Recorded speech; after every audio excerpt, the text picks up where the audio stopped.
April 14th. Recording in progress. And this is the afternoon session of the Portland City Council meeting. Keelan, can you please call the roll? Ryan, Here. Hardesty, Here. Maps, Here. Rubio, Here. Wheeler. Thank you. And I'm sorry, Megan, I meant to say.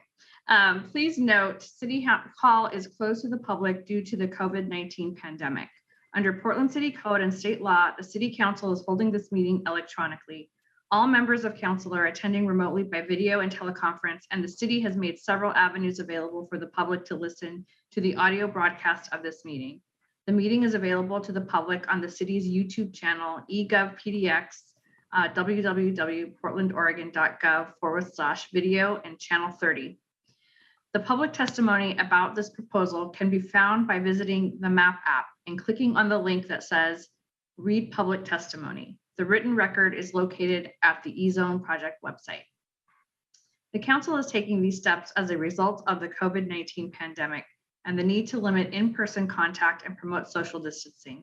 The pandemic is an emergency that threatens the public health, safety, and welfare, which requires us to meet remotely by electronic communications. Thank you all for your patience, flexibility, and understanding as we manage through this difficult situation to do the city's business.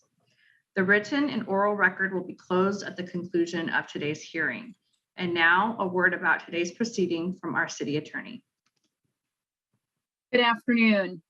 To participate in council meetings, you may sign up in advance with the council clerk's office for communications to briefly speak about any subject. You may also sign up for public testimony on resolutions, reports, or first readings of ordinances. The published council agenda at www.portland.gov/council/agenda contains information about how and when you may sign up for testimony while the council is holding electronic meetings. Your testimony should address the matter being considered at the time. When testifying, please state your name for the record. Your address is not necessary. Please disclose if you're a lobbyist. If you're representing an organization, please identify it. The presiding officer determines the length of testimony. Individuals generally have 3 minutes to testify unless otherwise stated. When your time is up, the presiding officer will ask you to conclude. Disruptive conduct, such as shouting, refusing to conclude your testimony when your time is up, or interrupting others' testimony or council deliberations will not be allowed. If there are disruptions, a warning will be given that further disruption may result in the person being placed on hold or ejected for the remainder of the electronic meeting.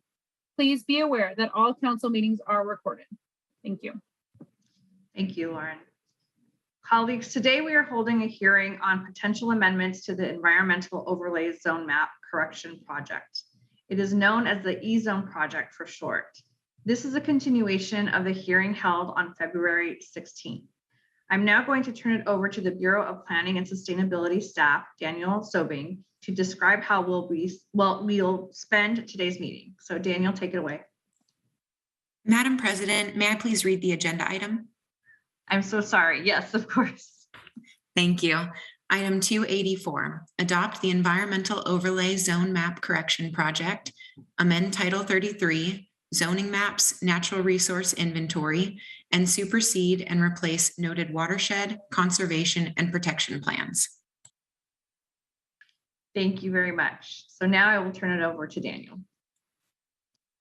Thank you very much, Commissioner Rubio. All right, and I'm going to start sharing my screen. Good afternoon. My name is Daniel Sobing, and I'm with the Portland Bureau of Planning and Sustainability, and I'm here to talk to you today about the eZone project. Today's hearing is a continuation of the first City Council hearing on the eZone project, which took place on February 16th. I'm going to start with a brief refresher on what eZones are and what the eZone project is all about. This will be a short recap of the material that I presented to you 2 months ago, and then I'll move on to discuss the proposed amendments.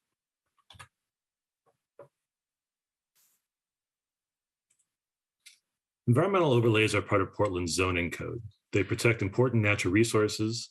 The conservation zone is typically applied to forest vegetation, and it allows some new private development that's sensitive to the natural resources.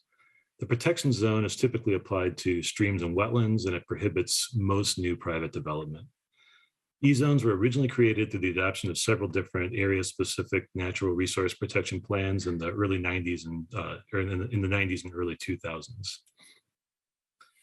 Both State Land Use Planning Goal 5 and Metro Title 13 require Portland and other Oregon jurisdictions to inventory and protect natural resources. And the E-zones are one of Portland's primary tools for complying with these requirements. The comp plan has directives that direct us to update the E-zones as well. In 2012, Portland adopted the Natural Resource Inventory, and the NRI employed new technology to map streams, forests, and wetlands. What we found when we compared the NRI to the existing E-zones is that a lot of the resources that were supposed to be protected were missed when the E-zones were originally applied. This is an example of a stream system in Southwest Portland that is only partially protected. The intention was to apply protection zone to the streams and conservation zone to the forest around the streams, but the protection zone was only applied to the central stream channel because the tributaries weren't mapped well, and the overlays totally missed one of the tributaries, which has no E-zones at all. If the E-zone project is adopted, the protection zone will be applied to all of the mapped stream channels. The scope of the project is pretty narrow. The primary output of the project are amendments to the official zoning maps. There are also some code clarifications and minor zoning code amendments, but this is not intended to be a policy project. E-zone project staff have conducted extensive outreach through mailings and public meetings over more than 3.5 years.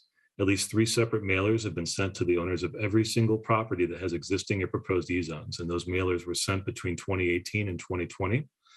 A significant part of the public engagement that we've conducted so far have been site visits, and staff have conducted more than 600 site visits so far. So before moving on to discuss the amendments, I'd like to remind you that the proposed amendments to the recommended draft of the E-zone project were posted on the E-zone project website on April 7th. An addendum to those amendments was posted on April 13th. The written record is located at the project website, which is portland.gov/bps/E-zones, and written testimony on the E-zone project can be accessed through the E-zone map app. This is a list of the 5 potential amendments that will be under consideration today. I will go through and describe each amendment one by one. After describing each amendment, I will ask if there is a motion to adopt the amendment and if there is a second. Public testimony will be taken on the amendments that are moved and seconded. If any amendment is not moved and seconded, that item will not be included as part of today's discussion. At the close of public testimony, Commissioner Rubio, who is the presiding officer, will close the written and oral record. And finally, after the conclusion of public testimony, City Council will discuss and vote on each of the amendments, time permitting. Amendment 1 was introduced by Commissioner Ryan's office. This amendment would amend the draft septic standard to allow it to apply to both new and replacement septic systems. Also part of this amendment are technical changes to the zoning code to assign an environmental review process and environmental review criteria for septic systems that don't meet standards.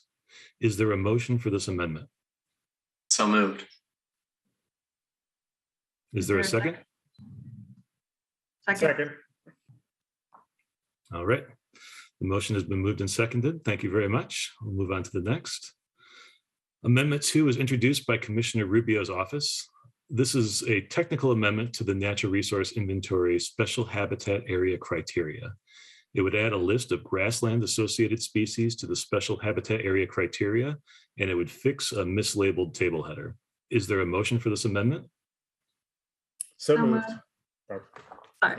Sorry. I'll second that. Thank you very much. Amendment 3 was introduced by Commissioner Rubio's office, and it consists of minor and technical amendments to the zoning code. This amendment would update the index of symbols and descriptions of E-zones to align with the new official zoning maps, and it would update a map of the Pleasant Valley Natural Resource Protection Plan area. Is there a motion for this amendment? So moved. Second. Thank you very much. Amendment 4 was introduced by Commissioner Rubio's office. Amendment 4 consists of minor and technical amendments to the comprehensive plan and supporting documents. It would add the E-zone project to a list of adopted natural resource protection plans, and it would update supporting maps with new data that has been generated by the E-zone project.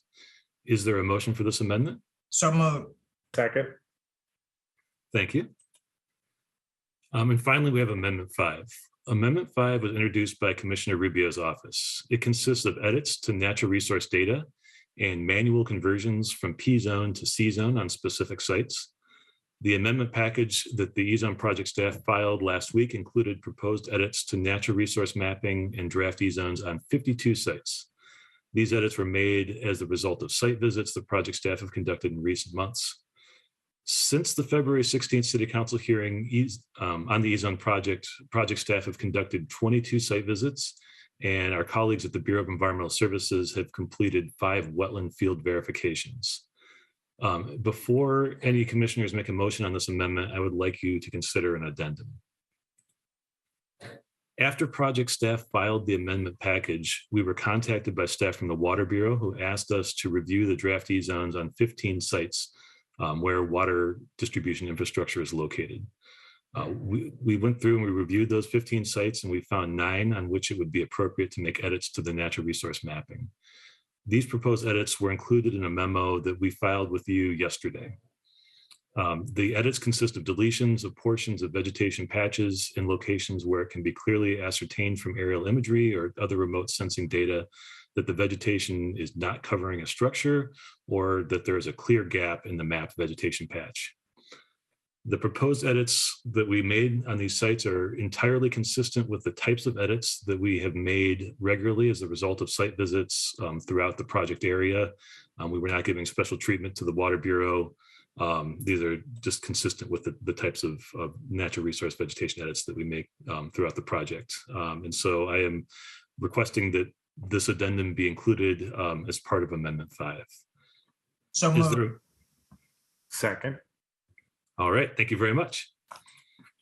All right, so this is a summary of the 5 amendments. Each has received a motion to adopt in a second. And I'd like to thank you and let you know that I and Erica Armstrong will be available to answer any questions after the conclusion of public testimony, or right now, if you have any questions about the E-zone project, the amendments. I'm going to turn it back to Commissioner Rubio. Thank you, Daniel. I'm sorry, was there something? Oh, just really quick, just for the record and for Megan, I just want to make sure it's clear that Amendment 5 was moved and seconded with the addendum, that was the motion. Yes. Thank you for that clarification. And thank you, Daniel, for the presentation, and to my colleagues for moving these amendments. Before we go into public testimony, Daniel, I just want to be clear, since our first hearing of this item, how many additional individuals have you done site visits for? Thank you, Commissioner Rubio. We've done 22 site visits, and our colleagues at the Bureau of Environmental Services have done 5 field verifications. We said at the last hearing that anybody that requested a site visit in the week after that last hearing, project staff would ensure that we get a chance to go out and visit their sites. And so everyone that has requested a site visit since that last hearing at City Council has been visited by us. Great. And just for the record too, were there any site visits you offered that were refused? Yes, there's at least one site where we've offered site visits. We've had conversations with the property owners, and they have not requested us to go on their site. I can specify the site is 10701 Southwest 25th Avenue. This is a site that we are proposing vegetation edits on after consulting with the property owners. We discussed the vegetation mapping on there. We found some areas that we thought some edits could be made. These are similar to the types of edits that we did for the Water Bureau on their sites. And those edits are included in the amendment package that we provided the City Council. Great. Thank you, Daniel. Colleagues, do you have any other questions for Daniel and his team before we take public testimony? No? Okay. We will now begin public testimony. Each individual has 3 minutes to testify. Megan, will you kick us off? Yes, thank you. We have 7 individuals on the call as of now. We'll start with James Harries, Gary Schoenberg, and Charles Gunn.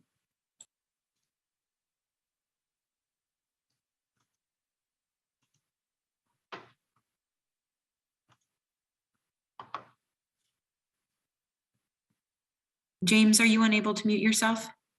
I'm here if you can hear me. Yes, we can hear you. Great. I submitted testimony to the effect that I think Daniel and his company are doing a good job. However, their criteria needs to be adjusted for farming activities.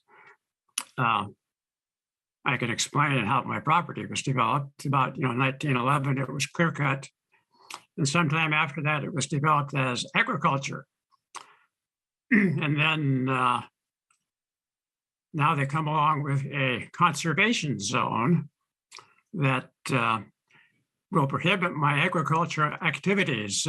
What I have left after they build on the property is about 15 fruit trees and probably twice that many holly trees. Somebody thought he was going to get rich with fruit and holly. Anyway, I attempt to maintain all those, but after reading the standards, I'm going to be a criminal because if I cut a fruit tree that's over 6 inches in diameter, I'm in violation of the ordinance. And I think, this doesn't make sense. The fruit trees and the holly trees are nice scenic trees, and they do provide, cover for birds, whatever. But there really isn't any justification for keeping them in a conservation zone. So I would like the council to consider ordering agriculture to be exempted from conservation zones. And basically, that's my testimony.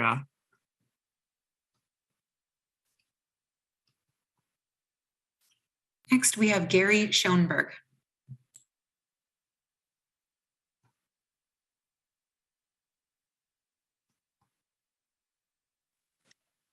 Hello. Is there any way that I can add a video or, see myself? No? Gary, you should now have an option to start your video at the bottom of your screen. At the bottom of my screen. What do I press on? There should be a start video with a red X in it. If you click on that, it will enable your video. There's no, oh, maybe up here.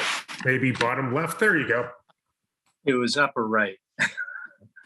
Hi, I'm Gary Schoenberg, and as you know by now, I'm a rabbi. Tomorrow night is Passover, and with Passover, there's a lot of cleaning and preparation, and the reenactment of that journey from slavery to freedom. That is a drama that we live every year. And it's in that context that I'd like to talk about the last few years of our journey vis-a-vis the city of Portland. I'd like to clear the air. There have been times when I felt not being treated fairly. But in the end, I know I'm blessed. I'm blessed to be a citizen of the city of Portland. I'm blessed by a home that I truly love, that we truly love, and will continue to celebrate as a resource to the community. It wasn't what we had planned for. And certainly there were times when I gave pretty heated arguments to the contrary. It's in that context that I'd like to ask your forgiveness and understanding. It felt like the city was knocking at our door and taking away a substantial part of our property's value. But sincerely, I love being a part of the citizens of Portland. I love living in Portland. So it's kind of like, let's make a deal. Door number 3 is to stay in our home. If that's the outcome, there's a sign on that door that says, we are blessed and we will live well. I also forgive each of you for the actions that you're about to take. Thank you.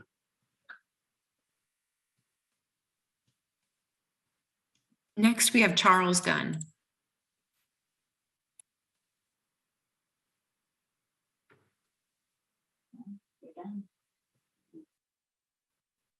You're still muted. Okay. Good afternoon. I'm here to make to recommend the amendment that would change the status of new sewage development. Because I think I have the same feeling that the previous witness or testimony giver had, that it's been a difficult period for me to see the land that I've owned for 25 years without developing it change so dramatically its status to be completely covered by special zoning, that the development is going to have a very different feel to it when it happens. And I'm willing to take the hit because I appreciate the need to have this something for the common good. There has to be some sacrifice on the part of the individual. But I think that anything that can be done to sort of share that load and to this amendment that would allow the special treatment of the sewage, because there's no sewage up where my property is, and it would have to be specially allowed. That would be a way of sharing or blunting some of the effect of this zoning change. That I can understand the motivation for it, but I have so many trees on that property that I've been preserving for the common good, to have the rest of them somehow not taken away exactly, but I think maybe in the future we'll look back and see this focus on preserving trees at all costs as a bit of a red herring. But that's not what I wanted to say. I mean, that's not my testimony. I'm not an expert, and I'm not judging it. I'm trying to come to terms with this change in the status of my property, and I hope that you will consider this amendment. So thank you for listening.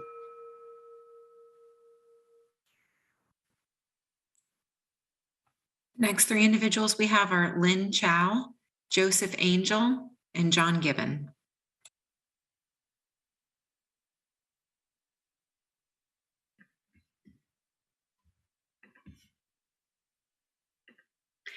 Thirty-two of us have submitted testimony. Protect the headwaters, start of the entire water system. Once you damage the source, your entire system is weakened. Staffers have changed policy and stated in PSC session June 22, they have manually altered zoning to reduce protection P zones in areas with 60 to 70% P zones and in riparian areas. This is a reduction of up to 87%. If you approve this project, you are in effect changing policy. You are approving using outdated LiDAR mapping, 8 to 18 years old, with natural resource data missing from 2005 to 22. You are approving to apply a manual conversion to change policy and reduce P zones from up to 200 feet currently protected, reducing to 25 to 50 feet. You are approving to not adopt the existing adopted plan Metro Title III, which protects streams three-dimensionally, accounting for slope allocation, and you are replacing it with the incomplete, outdated mapping data that does not have slope allocation and 3D capabilities to map land that is obviously 3D. E-zones will only give a standard 25 to 50 feet buffer to streams. It can be 25 feet on flat land or 25 feet straight up, which means it can be protecting streams only 1 foot away horizontally in length. This is not rezoning vulnerable population areas. By approving this policy and replacing P zones in the headwaters by up to 87%, you actually create a greater economic divide to neighborhoods downstreams, since streams flow to neighborhoods below. The effects are greater to neighborhoods downstream, not to neighborhoods in the hills. Thank you.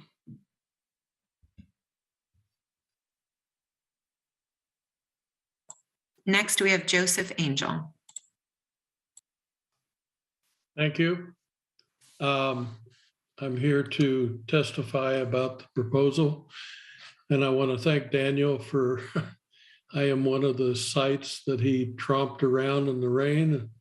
So I appreciate his efforts to do that. The mapping was adjusted to the reality that the LiDAR didn't show. And the issue about septic systems has been discussed with staff at length and with the commissioner's offices to try to come to a conclusion that was both protective of the environment and protective of the people who live along Skyline. So I'm here to support the amendments and to support the staff work and to ask for approval. Thank you for your time and effort. I appreciate what you've done. Next up is John Gibbon.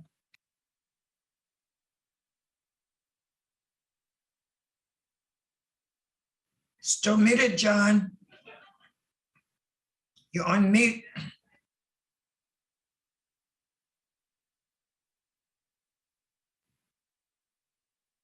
John, you're still on mute. Now we can't see you either.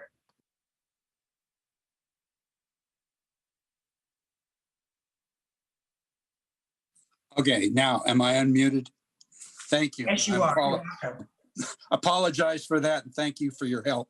My only concern today is just, I'm glad to see Portland Water Bureau got in and finally got some of their impacts on their properties dealt with, and I think that you should give those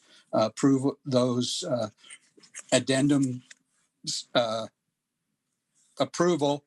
My biggest issue at this point, Daniel's answered a lot of my questions about our side channels. I'm not really satisfied with them, but I do believe that he's given me enough information to see that we can do the important work of protecting some of our homeowners here in Quail Park inside the parameters of the new ordinance. So I'm not completely concerned about side channels.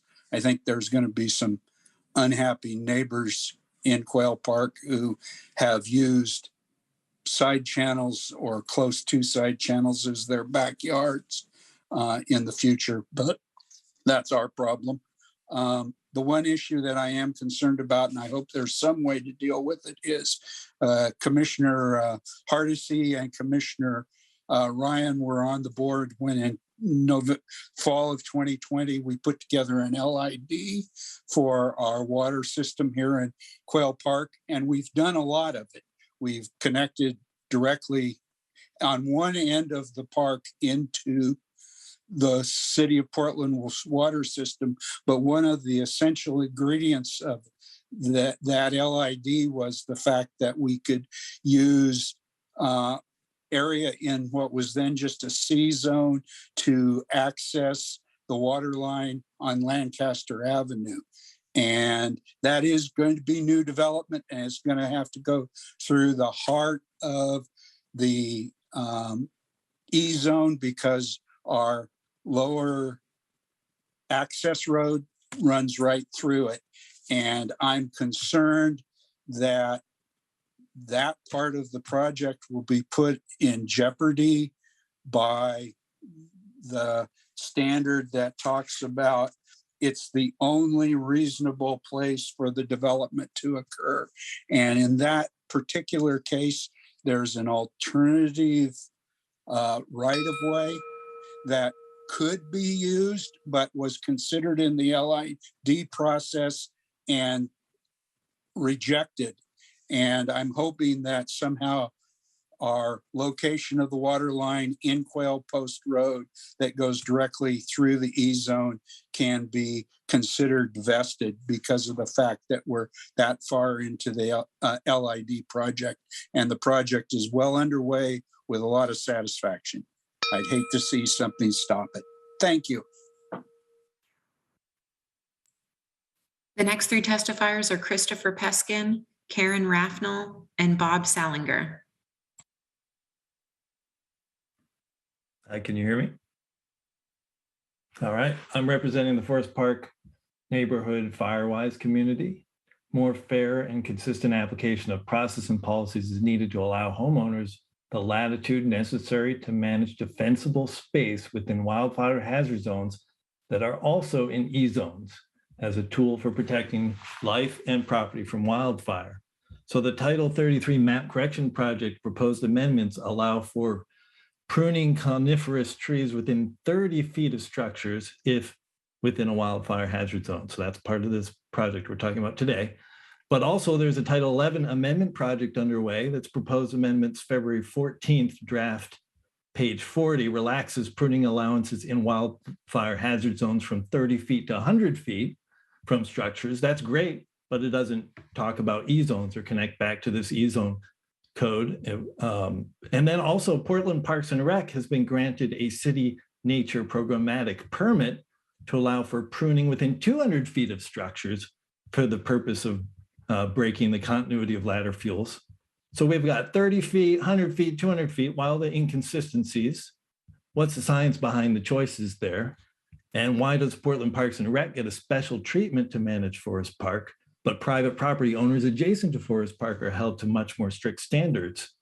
We should reconcile Title 1133 and the city's own self-regulation with respect to managing defensible space in a wildfire hazard zone and in conjunction with the E-zones. Homeowners within wildfire hazard zones should be afforded the same allowance that Portland Parks and Rec has obtained for managing Forest Park, 200 feet and 15 feet high pruning of trees, regardless of whether there's an E-zone overlay or not, and regardless of the tree species. And there shouldn't be permits required for this. It needs to be easy for homeowners to manage this stuff. Look at all the trees down on Skyline and Northwest Hills now. This is not being managed, and you're making it more difficult to do so. Thank you. Next, Karen Rafnel.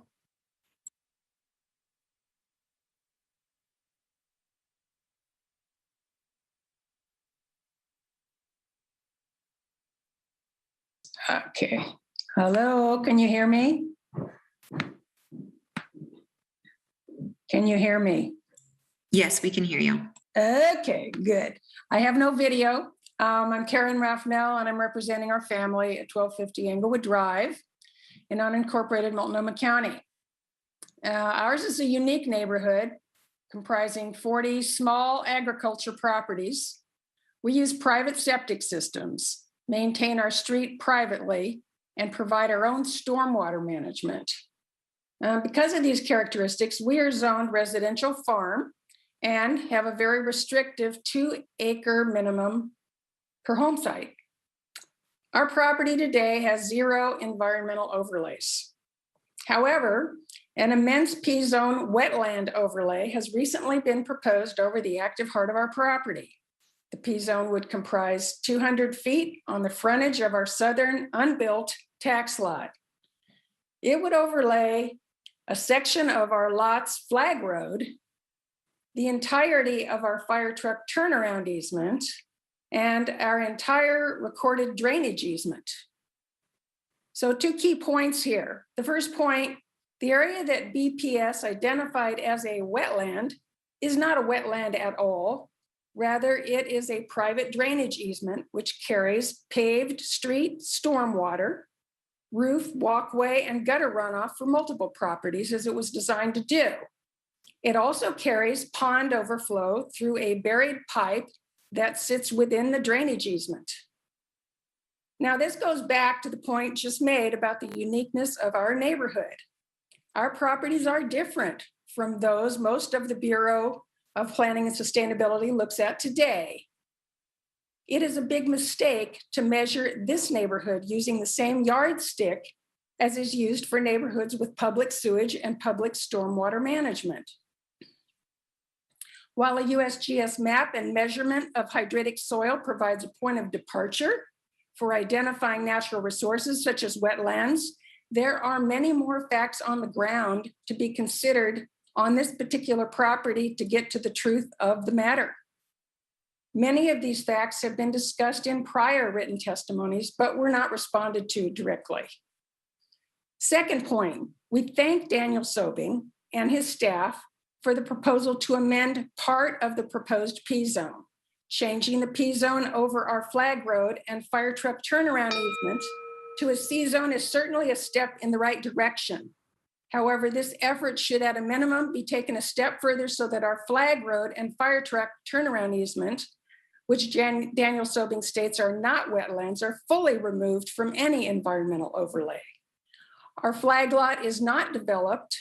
Any type of environmental overlay on the flag road and fire truck easement means that any kind of single family home developed anywhere on the lot will be stymied by an unknown amount of environmental review, cost, and delay, just to get things like up-to-code electricity onto the lot. Ma'am, you're over time. We need to stop. Thank you. Okay. Our final testifier is Bob Salinger. Good afternoon, Mayor Willer and members of the Portland City Council. My name is Bob Salinger. I'm the Conservation Director for the Portland Audubon Society. We are not here today to either oppose or support the proposed amendments. We do have concerns that there are this number of amendments coming in this late in the game. And also with such a short kind of turnaround time. They really were only published last week, so it's been short. And our concern really is that from our perspective, this work should have been done much earlier in the process. It was at the Planning Commission for almost a year. There were ample opportunities, repeated opportunities for people to bring in changes or have site visits. The number of site visits been done for this process is absolutely unprecedented. But it's impossible to really, from on a paper level or on a computer, to really assess the validity of those changes that are being made now. We do have confidence in staff, and so I'm here today really to urge you to move forward, to close out this process, to enact the new code and bring it up, or enact the map corrections, update these maps. That's what this is all about from the get-go, is just to make sure our maps are as accurate as possible.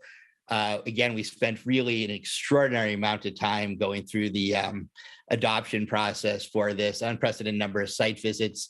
And from our perspective, it really is time to move forward and close this process out. People really have had, again, unprecedented opportunity to come in, challenge it. And at this point, again, we're not supporting or opposing, but we do urge you to close out the process and move forward. There's a lot of other environmental issues in the city that do need attention, that are urgent, and it's time to move on to some of those at this point. So thank you very much. And I just want to express my appreciation to staff as well.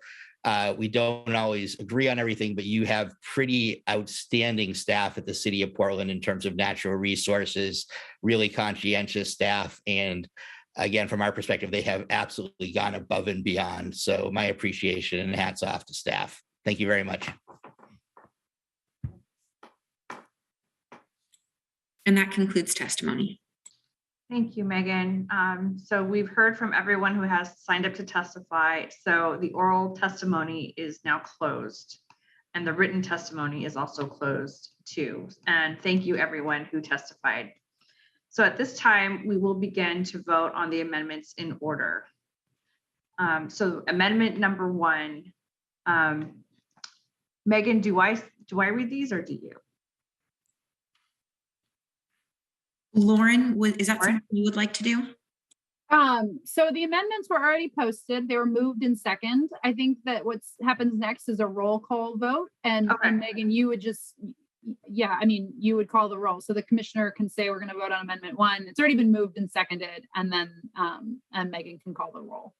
Okay, great. So amendment number 1 is amendment to the septic standards and technical amendment to environmental review code. So Megan, can you call the roll, please? Ryan.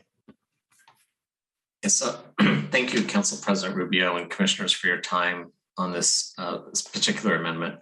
I want to also thank the BPS staff for working with my office to bring forward we think is a very pragmatic amendment to this code project that will protect our natural resources and serve our Portland residents as well. This amendment is proposing that septic standard would be allowable to use with new septic systems, not just for the replacement of an existing system. This amendment is proposed in response to testimony that was raised verbally and in writing at the first City Council hearing on the E-Zone project. I want to thank community members who highlighted this needed change to the code. I vote aye. Hardesty, Aye. Maps, Aye. Rubio. Aye. All right, so it passes. Let's move on to amendment number 2, technical amendments to the natural resource inventory. Is there any discussion? Okay, Megan, would you please call the vote? Brian, Aye. Hardesty, Aye. Maps, Aye. Rubio. Aye. So the amendment passes.